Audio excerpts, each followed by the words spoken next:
You have been lied to about women your entire life. Every movie you watched, every song you heard, every piece of advice your mother gave you. All of it was wrong. Not slightly wrong, completely wrong, dangerously wrong. And deep down, you already know this. You know because you tried being nice. You tried being available. You tried being the supportive friend who listens. You tried buying gifts. You tried sending good morning texts. You tried complimenting her beauty. You tried doing everything society told you a good man should do. And where did it get you? Ignored, friend-zoned, used for emotional support while she slept with someone who treated her worse than you ever would. You watched men who broke every rule succeed while you followed every rule and failed. That feeling in your chest right now, that mixture of confusion and quiet rage, that is the feeling of a man waking up. This video will complete that awakening. What I am about to share comes from 500 years of psychological study. From Machiavelli, who advised princes on human nature. From Schopenhauer, who saw through the illusions of romantic love. From Robert Greene, who decoded the laws of power and seduction. These men understood something most people never learn. They understood that human desire does not follow logic. It follows laws. Dark laws. Laws that operate beneath the surface of polite conversation. Once you understand these laws, you will see the game clearly for the first time. You will understand why your previous efforts failed. You will understand why certain men attract women without trying, while other men repel them despite trying desperately. And most importantly, you will understand what anti-simp behavior actually is and why it works. This is not about manipulation. This is about truth. The manipulation already happened. It happened when society programmed you with false beliefs about attraction. What we are doing here is deprogramming. We are removing the lies so you can see reality as it actually exists. Let us begin with a hard truth. The word simp has become a joke on the internet. People throw it around casually. But the psychology behind simping is no joke. It represents a fundamental misunderstanding of how attraction works in the human mind. Schopenhauer wrote about this over 200 years ago. He said that the will to live expresses itself most powerfully through sexual desire. But here is what most men miss. He also said that this desire blinds us. It makes us project qualities onto others that do not exist. It makes us worship people who have given us nothing. It makes us slaves to those who show us the least interest. This is the simp condition. It is not a character flaw. It is a psychological trap. A trap that evolution designed to keep you chasing. A trap that society reinforces because compliant men are useful men. A trap that women instinctively test for because they need to know if you are a man of value or a man of desperation. Every woman you meet is running this test. She does not do it consciously. She does not wake up planning to test you. But her biology runs the test automatically. And the test is simple. Will this man hold his center when I am present? Or will he collapse into neediness? Most men collapse immediately. They start performing. They start qualifying themselves. They start giving away their power through excessive attention and premature investment. They start simping. And the moment a woman detects this, she knows everything she needs to know about you. She knows you have few options. She knows you are easily controlled. She knows your validation is worthless because you give it away for free. She knows you do not value yourself. And if you do not value yourself, why should she? This is not cruelty on her part. This is biology doing exactly what biology does. Selecting for strength. Testing for weakness. Filtering out the desperate from the valuable. Robert Greene understood this deeply. In The Art of Seduction, he wrote that desire depends on obstacles. The moment you become too available, you kill attraction. The moment you reveal too much interest too soon, you remove the mystery that makes someone want to pursue you. The moment you start chasing, you announce to the world that you are not worth being chased. This is the core principle beneath all anti-simp behavior. It is not about being cruel. It is not about playing games. It is about understanding a fundamental law of human psychology. People value what they work for. They dismiss what comes easily. Read that again. Let it settle into your bones. Because once you truly understand this single principle, everything about attraction makes sense. The nice guy who does everything right and gets nothing in return. He makes himself too easy. The bad boy who breaks every rule and still wins. He makes himself a challenge. The difference is not morality.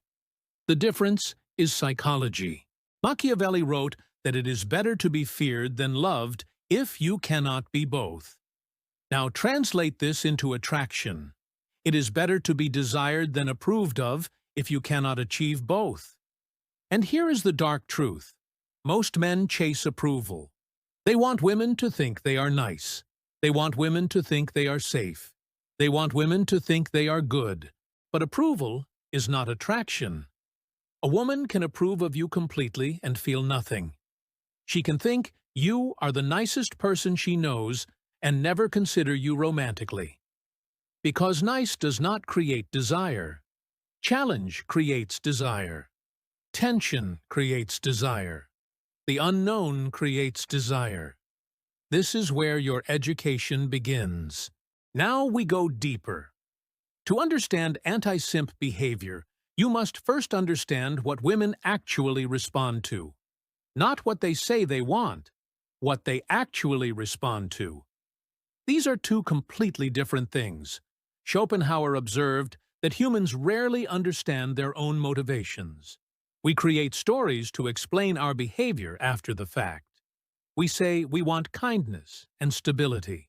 Then we choose excitement and uncertainty. We say we want safety. Then we feel nothing for the safe option. This gap between stated preference and actual behavior is where most men get destroyed. A woman will tell you she wants a nice guy. She believes this when she says it. But watch her actions. Watch who she texts back immediately. Watch who makes her laugh nervously and play with her hair. Watch who she cancels plans for. Watch who she thinks about late at night. It is rarely the nice guy. This is not hypocrisy. This is biology operating beneath conscious awareness. And once you understand the biology, everything changes. Here is what evolution programmed into female desire. Women needed to select mates who could provide and protect. But provision and protection do not come from weakness. They come from strength. Not just physical strength. Psychological strength. Emotional strength. The kind of strength that holds steady when everything falls apart. So female desire evolved to test for this strength. To probe for weakness. To see if a man would collapse under pressure or stand firm. Every interaction with a woman contains these tests. Sometimes obvious, sometimes subtle, always present. When she takes hours to respond, she is testing. When she cancels plans, she is testing. When she flirts with another man in front of you, she is testing. When she creates drama, she is testing. When she pushes back against something you said, she is testing. The simp fails every test. He responds instantly, showing he has nothing else going on. He accepts the cancelled plans, showing he has no other options. He gets jealous and reactive, showing emotional instability. He engages the drama, showing he can be controlled. He backs down immediately, showing he has no backbone. And with each failed test attraction, dies a little more. The man who understands anti-simp behavior passes these tests without effort. Not because he is pretending, because he genuinely has a center that does not move. He has a life that does not revolve around her. He has options that make any single woman replaceable. He has purpose that matters more than her approval. Robert Greene wrote about this in The Laws of Human Nature. He said that people are drawn to those who seem complete within themselves. We are attracted to those who do not need us, repelled by those who need us too much. This is the paradox of desire. The more you need someone, the less they want you. The less you need someone, the more they want you. Now here is where Machiavelli becomes useful. Machiavelli studied power. How to get it, how to keep it, how to lose it. And he discovered something crucial. Power flows toward those who seem not to need it. The desperate grab for power repels it. The calm assumption of power attracts it. Translate this to attraction. Desire flows toward those who seem not to need it. The desperate grab for female attention repels it. The calm assumption that you are worth desiring attracts it. This is not arrogance. Arrogance is loud and performative. This is quiet certainty. The kind that does not need external validation because it comes from within. Jung called this integration, the process of becoming whole. A man who has integrated his shadow. A man who has faced his fears and weaknesses. A man who knows himself completely. This man does not seek completion through women. He is already complete. And that completeness is the most attractive quality a man can possess. Most men do the opposite. They look to women to complete them, to validate them, to make them feel worthy. And women sense this immediately. They sense that your interest in them is not really about them. It is about filling a hole inside yourself. It is about using them as a mirror to see your own value reflected back. This is the essence of simping. Using women as a source of self-worth instead of generating self-worth internally. Freud understood this dynamic. He wrote about how early experiences shape our attachment patterns. The boy who did not receive enough validation from his mother often spends his adult life seeking that validation from other women. He is not attracted to women as individuals. He is attracted to what they represent. The approval he never received. The acceptance he still craves.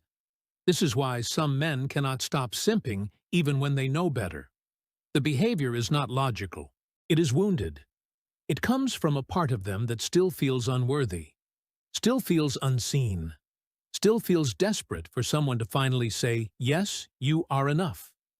Anti-simp behavior begins with healing this wound, not suppressing it, not pretending it does not exist, actually healing it, actually reaching a place where your worth does not depend on female response, where rejection does not destroy you because you are not built on such unstable ground. This is the inner work most men skip. They want the techniques, they want the tactics. They want to know exactly what to say and when to say it. But techniques without inner change create incongruence. Women sense the gap between your words and your energy. They sense that you are performing confidence rather than embodying it. And performance always eventually fails. Now we move from theory to principle. What follows are 7 psychological laws that govern anti-simp behavior. These are not tricks. These are not techniques you perform and discard. These are ways of being that must become permanent if you want permanent results. Robert Greene wrote that strategy without psychology is powerless. You can memorize every move, but if you do not understand why those moves work, you will fail when the situation changes. So I will give you both, the law and the psychology beneath it. Law 1. Your attention is currency. Spend it like a man with limited funds. Most men act as if their attention costs nothing. They give it freely. They flood women with focus. They like every photo. They respond to every story. They text first every morning and last every night. They believe this shows care. It shows bankruptcy. Machiavelli wrote that men are ungrateful and fickle. They value things based on scarcity, not abundance. What comes easily is dismissed. What must be earned is treasured. Your attention works the same way. The more freely you give it, the less it is worth. Anti-simp behavior means treating your attention as valuable because it is valuable. Your focus and your time are the only non-renewable resources you possess. When you give them to someone, you are giving something irreplaceable. Act accordingly. Give attention to those who have earned it. Withdraw attention from those who waste it. This is not manipulation. This is self-respect expressed through action. Law 2. Never reveal the full depth of your interest too soon. Schopenhauer observed that anticipation often exceeds realization. The imagined pleasure is greater than the actual pleasure. The pursuit feels more alive than the capture. Human psychology is wired this way. We are creatures of wanting more than having. When you reveal complete interest, you end the game. You remove the uncertainty that keeps her thinking about you.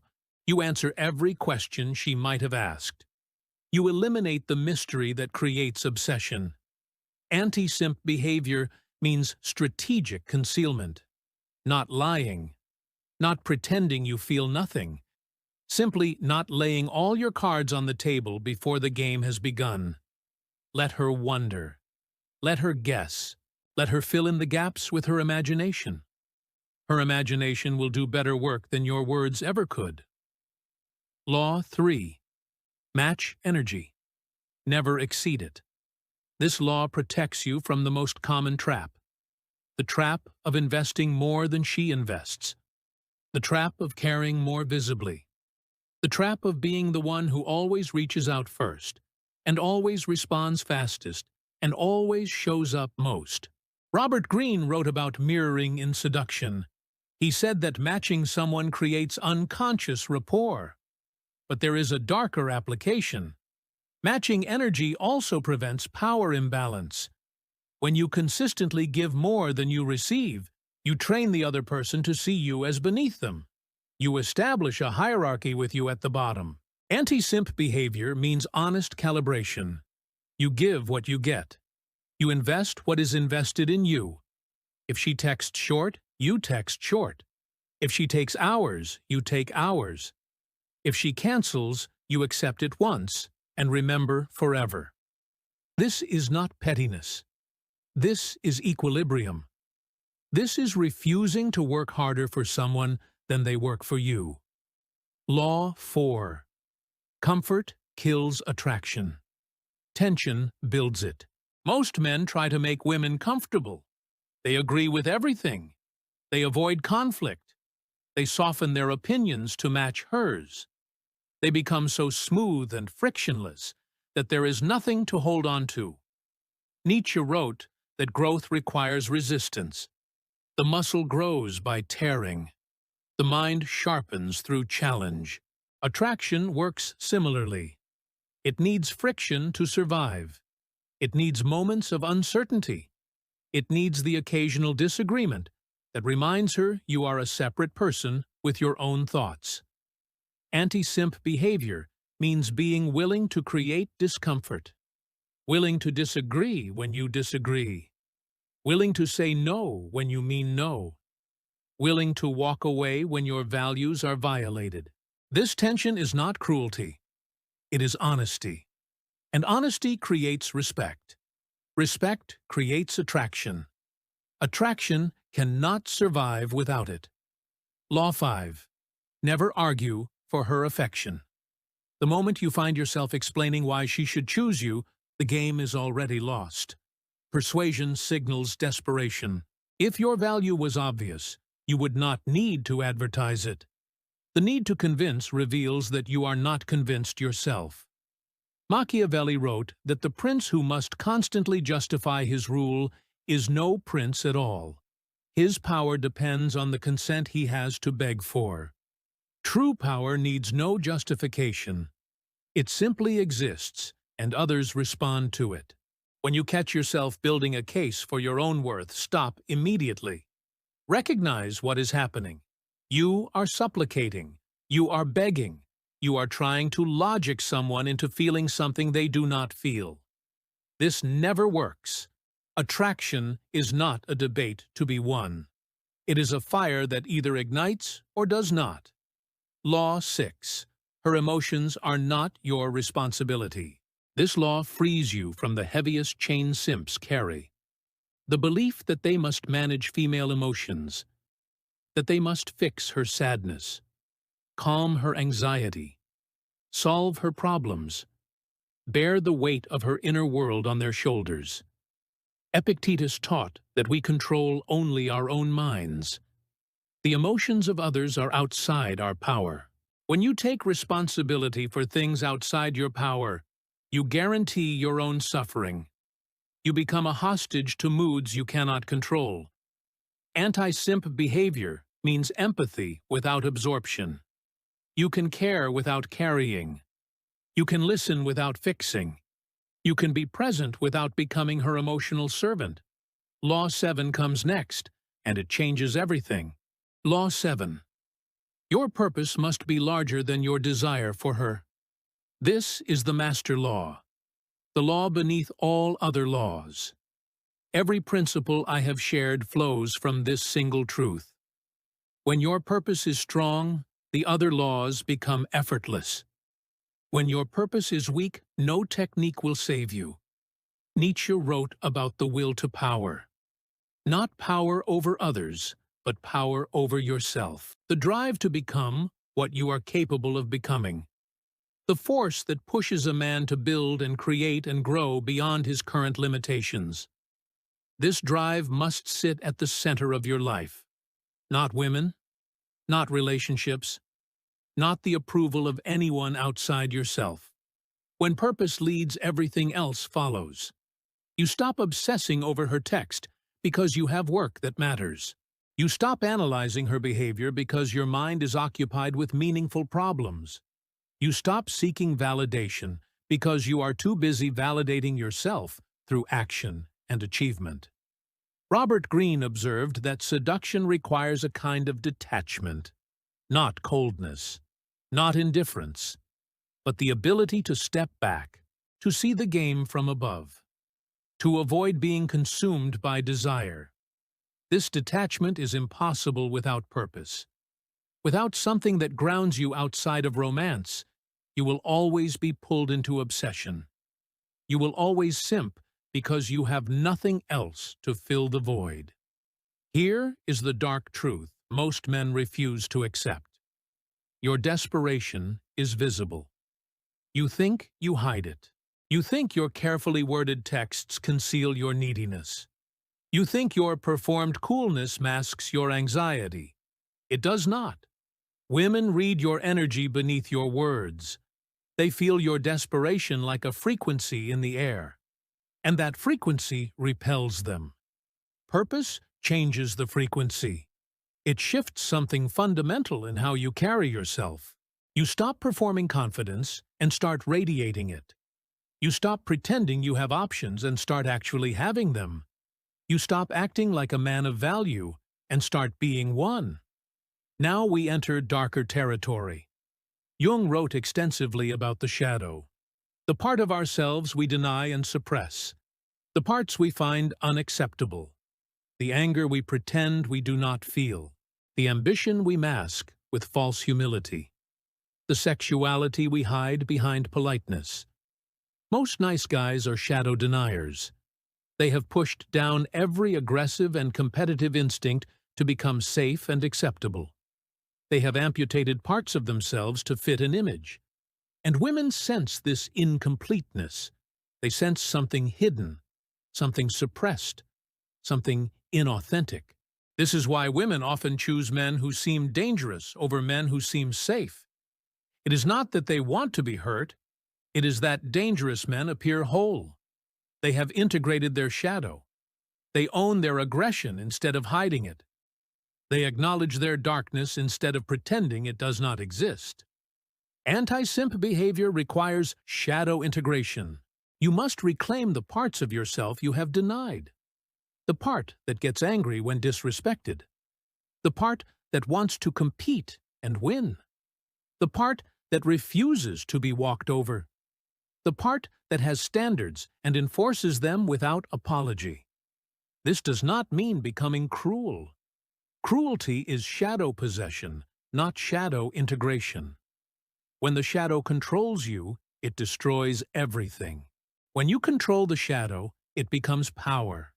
Disciplined power. Directed power. The kind of power that protects without destroying.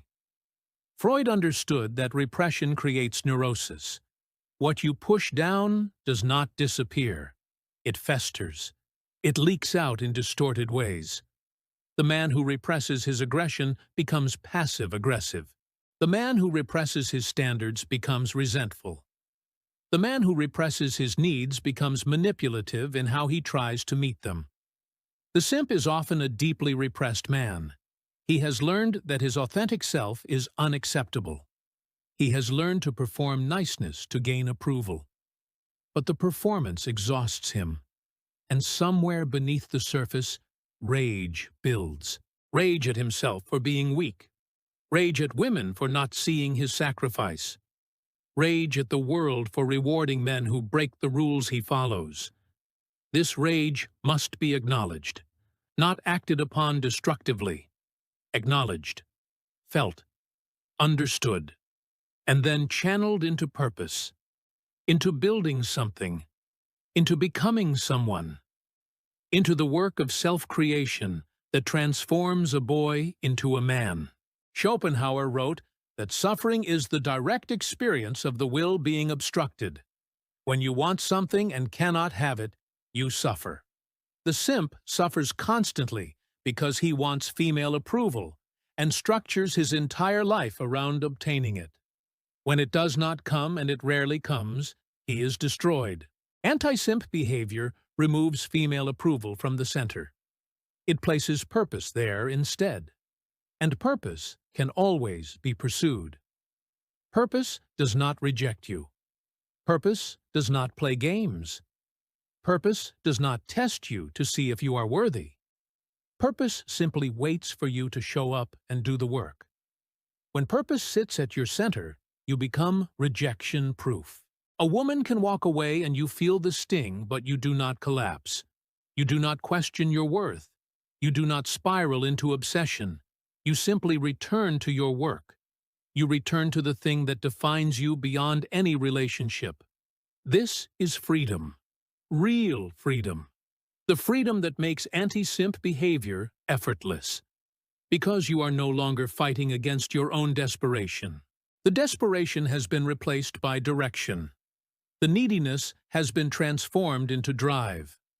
Now I will show you how this plays out in practical reality. How these principles look when applied to actual situations. How to handle the tests that women will throw at you. And how to recognize when you are slipping back into old patterns. Every woman tests. This is not optional. This is not something only certain women do. This is universal, hardwired, automatic. She tests because she must. Biology demands it. Evolution requires it. Her reproductive future depends on selecting a man who will not crumble when pressure comes. So she applies pressure. She watches. She waits to see what you are made of. Most men do not even recognize when they are being tested. They think she is being difficult. They think she is playing games. They think something is wrong with her. Nothing is wrong. Everything is working exactly as nature designed. Robert Greene wrote that the ability to read people separates the powerful from the powerless. You must learn to read these tests, to see them coming, to understand their purpose. Only then can you pass them without effort. Here are the tests you will face. The silence test. She stops responding. Hours pass. Maybe days. Your phone stays quiet. The old you would panic. The old you would send another message. Then another. Each one more desperate than the last. Each one lowering your value further. The anti-simp response is silence meeting silence. You do not double text.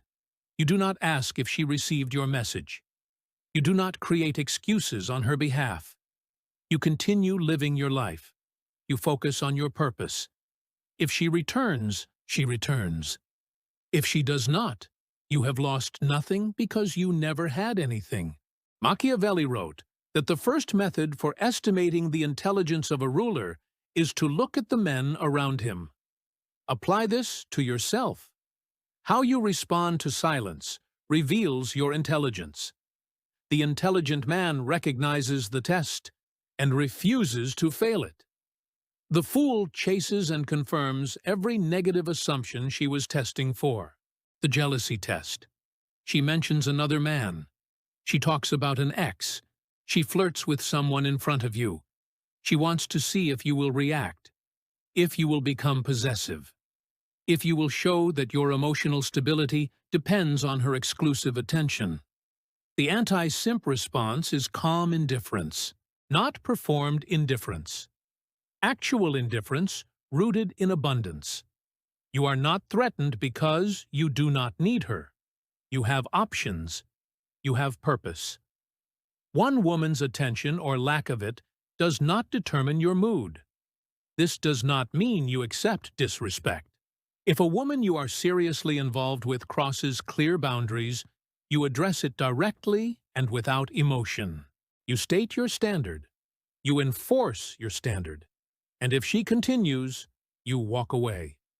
But you never react from a place of jealous panic. Panic reveals scarcity. Scarcity destroys attraction. The compliance test? She asks you to do something inconvenient, to change your plans, to prioritize her over your own life. She wants to see if you will abandon yourself to please her. The anti-simp response is honest evaluation. Is this request reasonable? Does it align with your values? Have you already established mutual investment? If yes, help her. If no, decline without excessive explanation. A simple no is complete. You do not need to justify your boundaries. You do not need her approval of your decisions. Marcus Aurelius wrote that you have power over your mind, not outside events. Her request is an outside event. Your response is within your control. Choose responses that maintain your center. Choose responses that a man of value would give. The drama test. She creates conflict from nothing. She gets upset over something small. She brings emotional intensity where calm would be appropriate. She wants to see if you can handle female emotion without being controlled by it. The anti-simp response is non-reactive presence. You do not get pulled into the chaos. You do not match her emotional escalation. You remain steady. You listen if listening is appropriate. You speak calmly when speech is needed. But you never allow her storm to become your storm. Epictetus taught that we suffer not from events, but from our judgments about events. When she creates drama, you can judge it as a threat, or you can judge it as information. The wise man sees it as information. Information about her current state. Information about what she needs. Information about whether this woman is worth continued investment. The disrespect test. She says something dismissive. She mocks something you care about. She crosses a line to see if you will enforce it. The anti-simp response is immediate boundary enforcement. Not anger, not argument. Simple, clear correction. You name what happened. You state that it is not acceptable. You watch her response. A woman of quality will respect the boundary. A woman who continues has shown you who she is. Believe her. Hobbes wrote that covenants without the sword are but words. Boundaries without enforcement are equally meaningless. Every time you allow disrespect, you sign a contract agreeing to more disrespect. Every time you enforce a boundary, you teach others how to treat you. Now here is the deeper truth about tests. You cannot fake your way through them forever. Techniques work temporarily. You can memorize the correct responses. You can perform non-reaction. You can act like a man of value. But performance requires energy, and over time you run out. The mask slips. The real you emerges. And if the real you is still a simp, she will discover it. This is why inner work matters more than outer technique. When you genuinely have purpose, you do not need to perform non-neediness.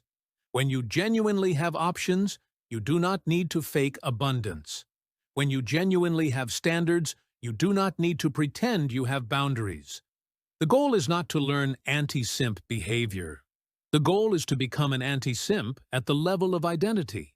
Identity is the final frontier. Everything before this has been preparation, understanding psychology, learning principles, recognizing tests, but knowledge alone changes nothing. Men read books about confidence and remain insecure. Men watch videos about standards and continue accepting crumbs. Men understand everything and apply nothing. The gap between knowledge and action is identity.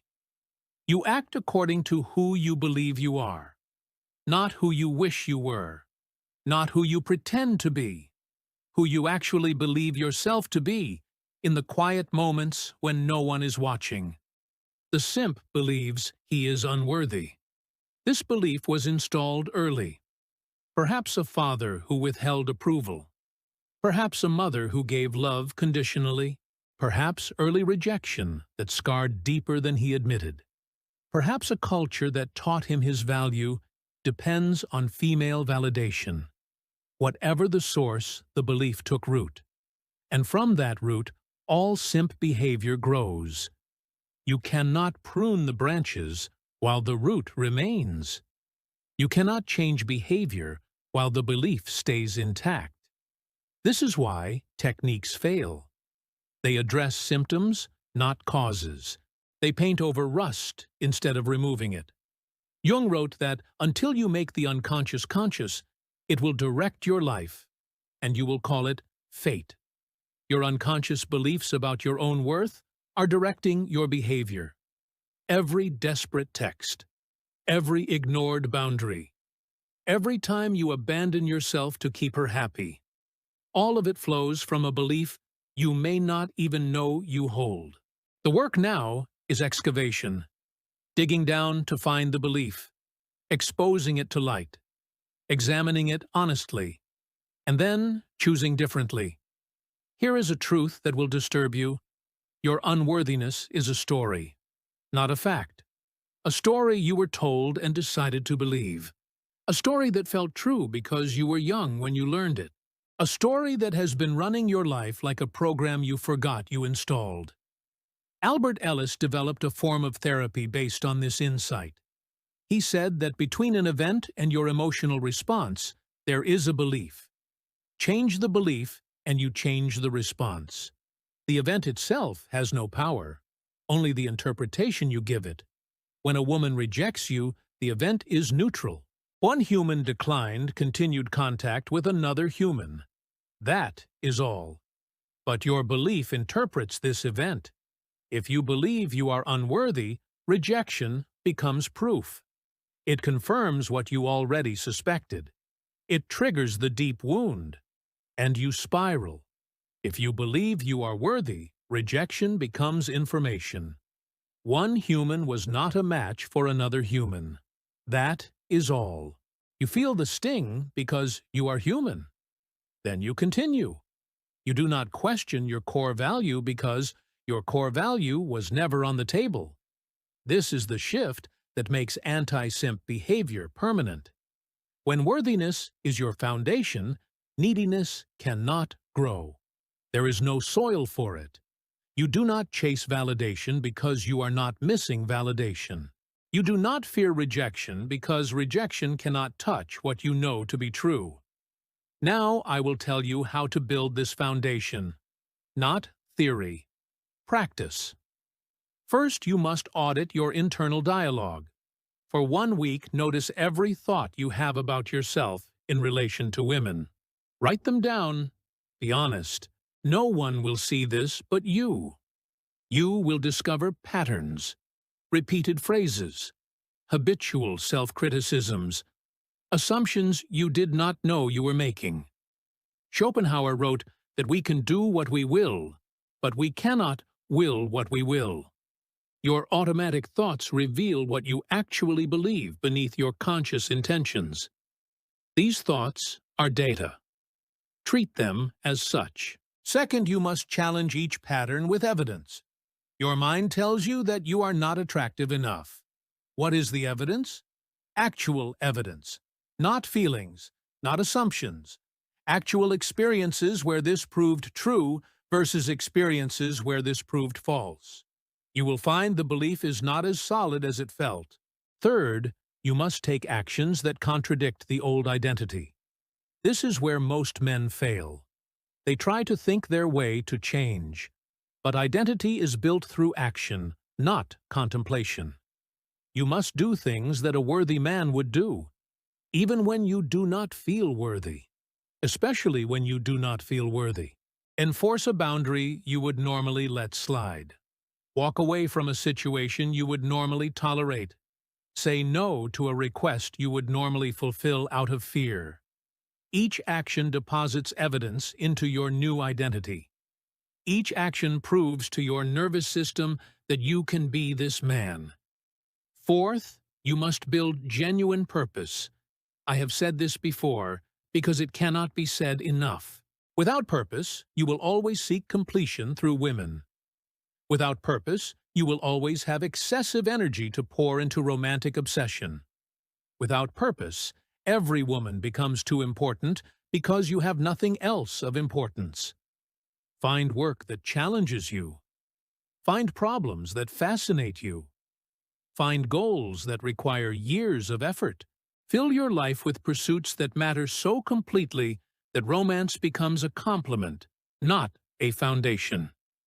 Nietzsche wrote that he who has a why can bear almost any how. Purpose is your why. With it, you can bear rejection. You can bear loneliness. You can bear the difficulty of changing lifelong patterns.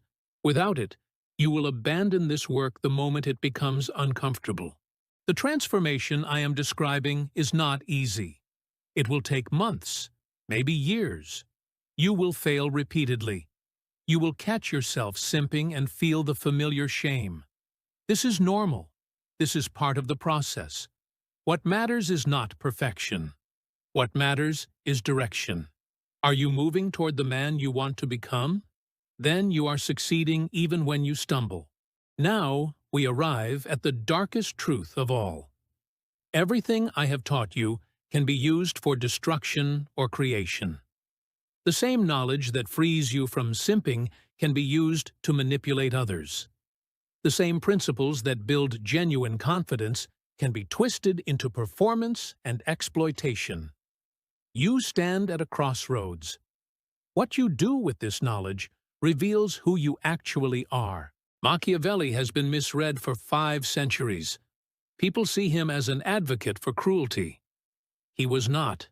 He was a realist who understood that power without wisdom becomes tyranny, that strategy without ethics becomes destruction, that winning without honor becomes emptiness. He wrote for princes who would rule, not for boys who would exploit. Robert Greene faced the same misreading. Critics called his work a manual for manipulation. He responded that knowledge of dark psychology is protection, not prescription. When you understand how manipulation works, you cannot be manipulated. When you see the game clearly, you can choose how to play it, or whether to play at all. I give you this knowledge for protection, for clarity, for freedom from the chains that have bound you, not for the domination of others, not for revenge against women who rejected you, not for the ego satisfaction of having power over those who once had power over you. The man who uses these principles to exploit is still a simp. He has simply inverted his dependency. Instead of needing female approval, he now needs female submission. Instead of seeking validation through acceptance, he seeks it through conquest. The external behavior changed. the internal emptiness remained. True anti-simp behavior transcends the game entirely. You stop trying to win because you realize winning was never the point. Connection was the point. Growth was the point. Becoming a man worthy of respect was the point. Not respect from women, respect from yourself. Schopenhauer wrote that compassion is the basis of morality. He understood the darkness of human nature better than almost anyone. Yet he concluded that our highest expression is not dominance, but compassion, the ability to see ourselves in others, the ability to treat others as ends in themselves, not merely as means to our satisfaction. When you heal the wound that created your simp behavior, you will find something unexpected. Compassion for women. Not pedestalization, not worship. Compassion. Understanding that they too are caught in biological drives they did not choose. Understanding that they too are running programs installed by evolution and culture. Understanding that they too are seeking connection and often failing to find it. This compassion does not make you weak. It makes you complete. The man who hates women is as enslaved as the man who worships them. Both have given women too much psychological real estate. Both have organized their inner world around the feminine instead of around purpose and truth. The free man holds women in appropriate perspective. He enjoys their company without needing it. He appreciates their beauty without being enslaved by it. He pursues connection without abandoning himself to get it. He walks away when necessary, without bitterness or rage. This is the final destination. Not coldness, not manipulation, not victory in some imagined war between the sexes. Integration, wholeness, the ability to engage fully while remaining completely yourself. Now let me speak directly to where you are right now. You came to this video because something was not working. Maybe you were tired of being ignored. Maybe you were tired of watching other men succeed where you failed. Maybe you were tired of feeling desperate and not knowing how to stop. Whatever brought you here brought you to a turning point. You have two options now. Option 1. You watch this video and feel temporary motivation. You agree with the principles. You tell yourself you will change. Then tomorrow comes. Old patterns return. The wound stays unhealed. The beliefs stay unchallenged. Nothing actually shifts. In a month, you have forgotten everything. In a year, you are exactly where you are now. Option 2. You treat this as the beginning. You do the inner work I described. You audit your thoughts. You challenge your beliefs. You take actions that build a new identity. You find purpose that fills the void. You become someone different. Not through pretending, through actual transformation. The choice is yours and only yours. No video can make it for you. No teacher can walk the path on your behalf. You must decide that the pain of staying the same finally exceeds the pain of change. You must decide that you deserve better than the life you have been living. Marcus Aurelius wrote that waste no more time arguing about what a good man should be, and simply be one. The time for theory is over. The time for action has arrived. You know what to do. The question is whether you will do it. I will leave you with this. Somewhere inside you there is a man you have never met. A man without the wounds, without the desperation, without the need for external validation. A man who stands on his own foundation. A man who attracts because of who he is not, because of what he performs. A man who has integrated his shadow and found his purpose and made peace with himself. That man is not a fantasy. He is a possibility that becomes probability only through action, a possibility that becomes reality only through sustained commitment to your own transformation. The simp you were is not the man you must remain. This is your one life. Stop wasting it begging for attention from those who give you none. Start building something worthy of the attention you will naturally attract. The work begins now.